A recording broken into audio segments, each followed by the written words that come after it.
What is up, guys? Sound Alchemist here with Gersh1, and we are back at it, giving you another installment of For the Greater. This is a video series where we answer the questions left by you, the viewer. If you have a question for us, comment down below. Put question in front of your question because we get to those questions Voiced. By this time, we only get to those questions. Anyways, this question comes from Sadistic Slayer. Ooh, you be slaying. Ooh. How would you feel if Games Workshop released a Dark Mechanicus army? What models would be necessary for it to make sense lore-wise? It would be epic and amazing, and I mean, this is the perfect time because I feel like every time I go on Instagram, every time I go on Pinterest, or is it Pinterest? Either way, every time I go on those websites, or even Facebook, there are so many like Blanchitsu and Inquisimunda type of groups, and Dark Mechanicus, a Dark Mechanicus army just lends itself so much to conversion. But they're not like orc conversions where you could just get like trash and put it together. GW can really benefit from putting out models or putting out kits that are easily kit bash. You can kit bash them between and stuff like that. That's what's happening right now with the Adeptus Mechanicus. Like you can take some what are the Scutari, the ones? The Rangers. Yeah, the Rangers, and then you can kit bash them with like pieces from the Gene Stealer cult, and they just look amazing. And for GW, what that means is, you know, you're spending what, $30 and $50, so more money. So this is the perfect time for them to come out with the Dark Mechanicus army. What specific models would have to come out? Well, the Men of Iron would have to come out, or at least some form of Men of Iron. They have a specific name, and I created a lore video on it. I can't remember what it is. Ah, shit. But basically, it's this machine that it mimics artificial intelligence, and it was created during the Horus Heresy by the Dark Mechanicum, and they still roam. They still, you know, fight and whatnot. So all the things that were banned from the Adeptus Mechanicus studying, those things would have to come and be created as models. So like I said, Men of Iron and just robots in general. Just servitors that can function without a controller or without a protocol, things like that.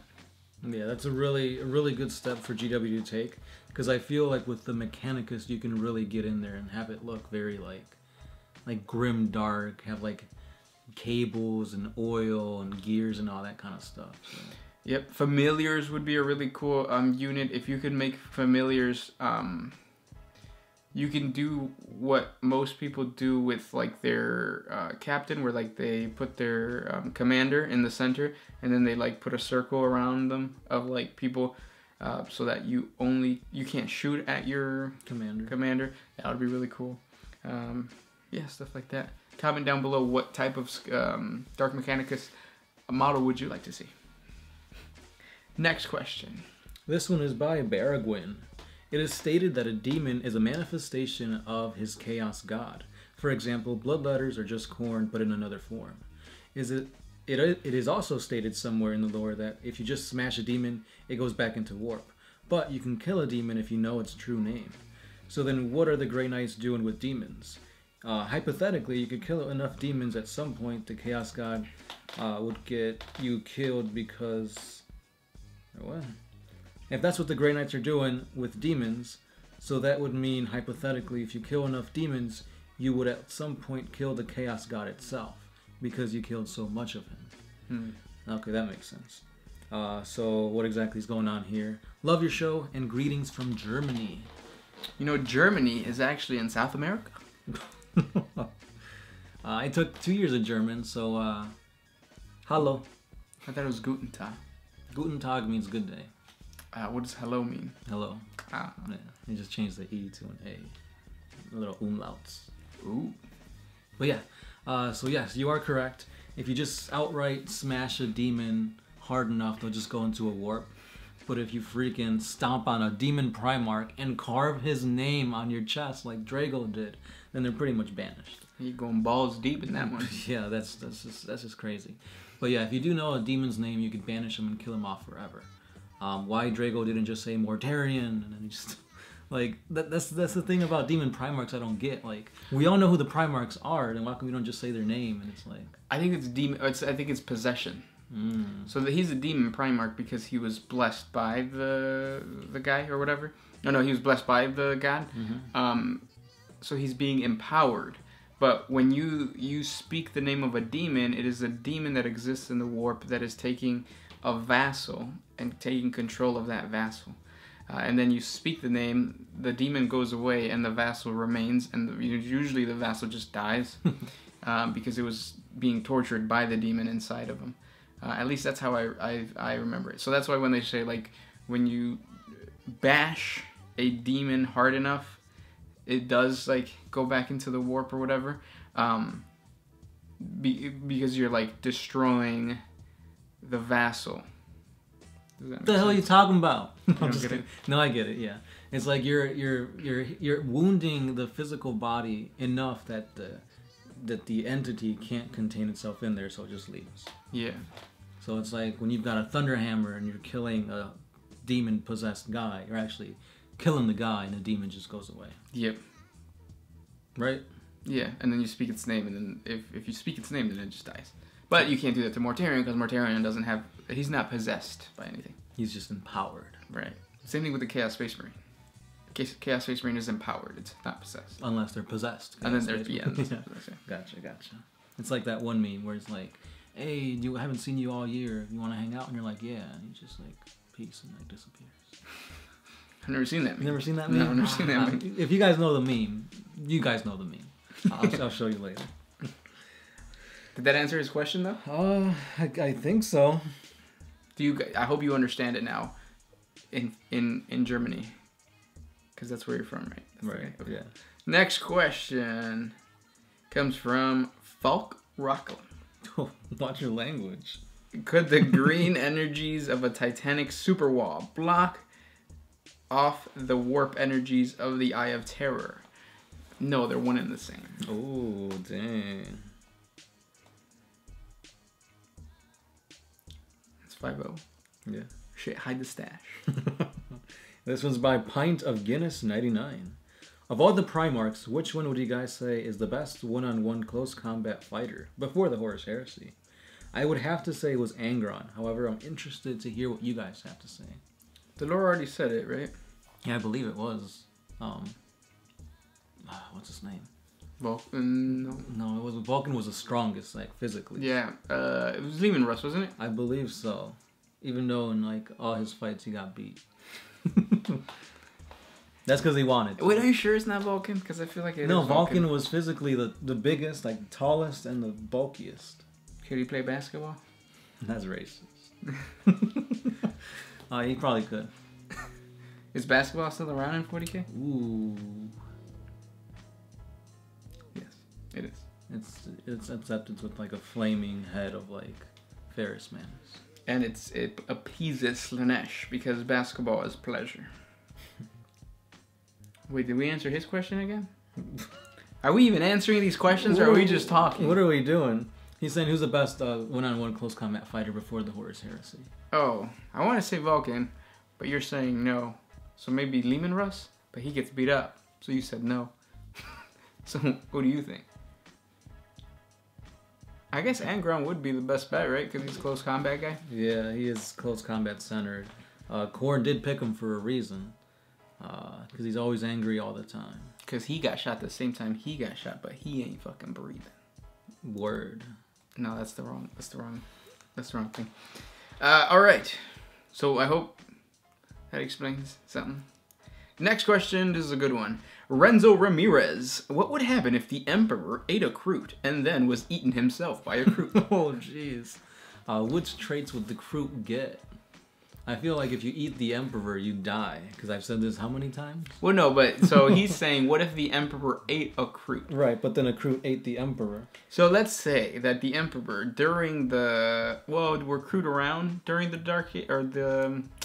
Horus Heresy and the Great Crusade? They might have been. I don't know. I don't know how long their evolution would take them to be at their current state. So let's say that the Emperor got a hold of some rotisserie Kroot and ate those Kroot, and then a Kroot ate the Emperor somehow.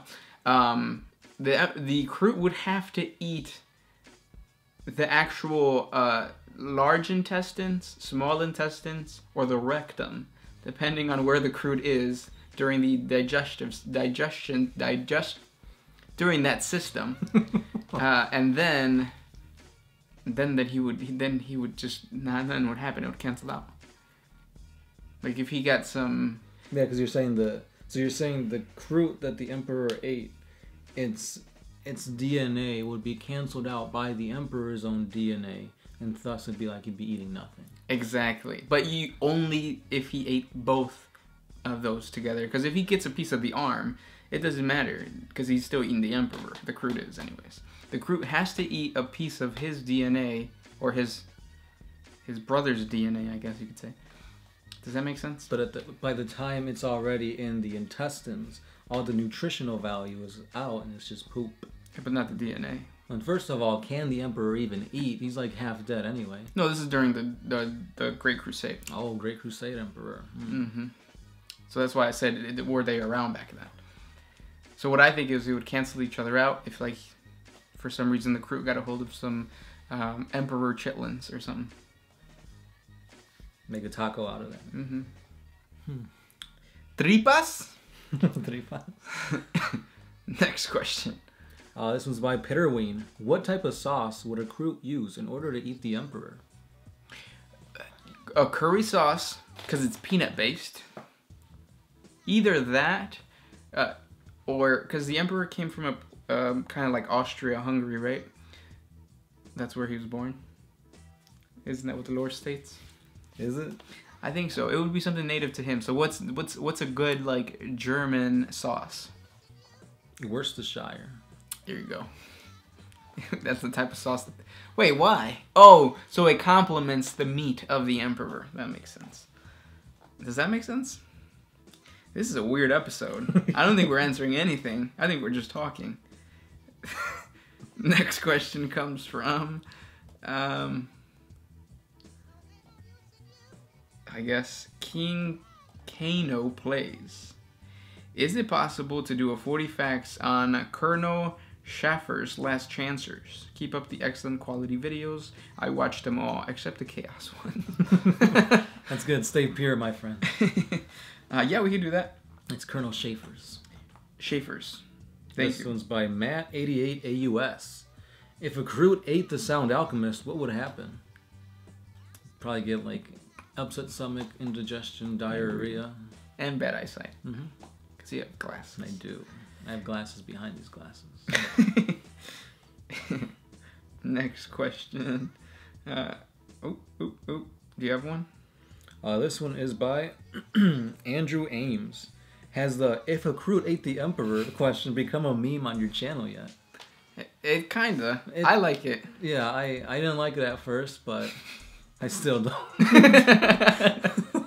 I've responded to this guy multiple times because I'm like, oh, maybe he didn't see the notification or something. We've answered it a few times, and then we've done videos specifically for it. I did one specifically for it, answering that question.